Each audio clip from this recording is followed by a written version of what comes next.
Welcome back, everyone, to today's Explainer. We hear so much about AI models these days, models that can perfectly recognize faces, flawlessly translate languages, or literally drive cars. But beneath all that flashy magic, there's actually a surprisingly simple foundational piece of math running the whole show. Today, we're setting the stage to uncover the exact mathematical engines that allow deep learning to actually work. It's the ultimate question, isn't it? What actually makes a neural network learn?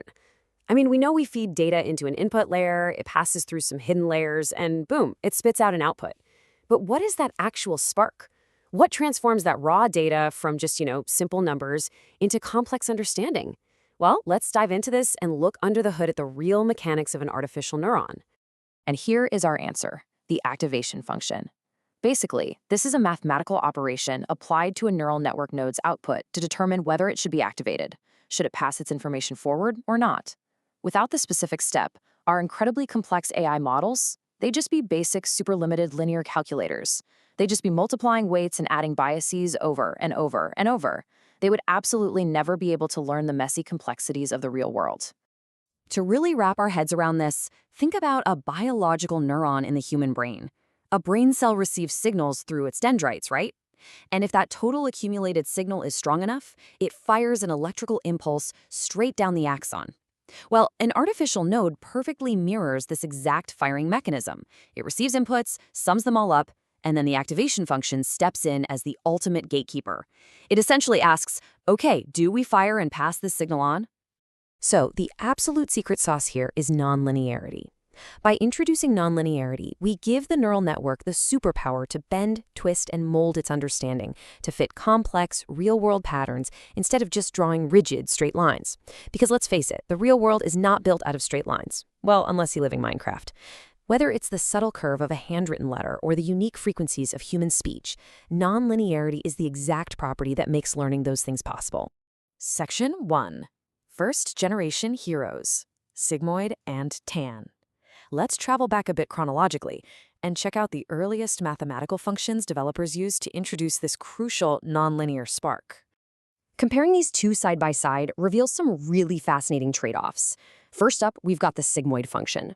It takes literally any input and squashes it into a tight range between exactly 0 and 1. Because of that, it's brilliant for outputting a probability. That makes it the absolute go-to for binary classification tasks. Output layer stuff, like deciding, is this a cat? Yes or no. Then we have Tanh, or the hyperbolic tangent. It's kind of similar, but it maps inputs between -1 and 1. Because it's zero-centered, it typically leads to much more efficient weight updates and faster convergence when you use it in the hidden layers. But as researchers started building deeper and deeper networks, a devastating villain emerged. They kept hitting this invisible wall, realizing that at a certain depth, the network simply stops learning. The training progress would just completely flatline. No way around it. And that brings us to the dreaded vanishing gradient problem. So during learning, networks use backpropagation to update their weights, moving backward from the output. Think of it like playing a giant game of telephone. Because functions like sigmoid and Tanh heavily squash large values into tiny little ranges, the message, or the gradient, shrinks exponentially as it gets passed backward layer by layer. By the time that signal finally reaches the early layers, the gradient effectively vanishes to practically nothing. Those early neurons receive basically zero learning signal, so they just stop updating altogether. Section 2, the modern savior, the ReLU revolution. The deep learning community desperately needed a massive breakthrough if networks were ever going to scale up. Enter the rectified linear units, or ReLU. And the genius of ReLU lies in its breathtaking simplicity. The rule is basically this. If the input is positive, the function just outputs that exact same positive number. But if the input is negative, the output is simply a massive 0. That is it. Just 0.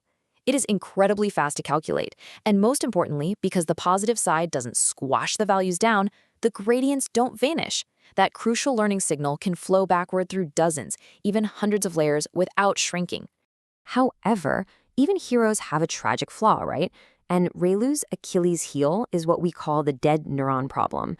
See, because ReLU outputs exactly 0 for literally any negative input, if a large weight update causes a neuron to consistently output negative numbers, the gradient becomes 0, period. And when the gradient is 0, the weights can't update anymore. that neuron just gets permanently stuck. It stops processing information, it stops learning, and it effectively dies. Just game over for that node. So let's trace the mathematical evolution built specifically to fix that dead neuron issue. Step 1 was our base ReLU. Amazing speed, but yeah, neurons die. So researchers cleverly whipped up step 2, leaky and parametric ReLU. Instead of a flat, hard 0 for negatives, they introduce a tiny little slope or even a learnable parameter. This ensures the gradient never truly hits 0, effectively resurrecting those dead neurons. Pretty cool, right? Then step 3 introduces ELU, the exponential linear unit. This one uses a smooth exponential curve for negative values. It keeps things nicely zero-centered and highly accurate, though, fair warning, it is slightly more computationally intensive to process. Moving on to our final section, modern specialized activation functions. Because as deep learning has expanded into massive new domains, the basic functions just aren't always enough. A perfect example of this specialization is the Softmax function. You can think of Softmax as the ultimate supercharged extension of the Sigmoid function. While Sigmoid is great for a simple binary choice, Softmax is built specifically for the output layer of complex, multi-class problems. So if your AI needs to look at an image and decide, hey, is this a dog, a cat, a car, or a tree? Softmax takes all those raw scores from the preceding layer and normalizes them. It creates this perfect probability distribution across all the classes, guaranteeing that the total sum of all those probabilities equals exactly 1, or, 100%. And beyond the output layer, deep inside the hidden layers of the most massive models today, like transformers, we're seeing some incredibly advanced functions. Take GELU, for instance. It intelligently adjusts inputs based on their probability within a Gaussian distribution. Then there's Swish. Swish is the specialized, smooth activation function actually discovered through automated search techniques, and it occasionally outperforms ReLU in really deep networks. It's honestly just fascinating to see how highly specific and mathematically complex these tools have become to power modern AI.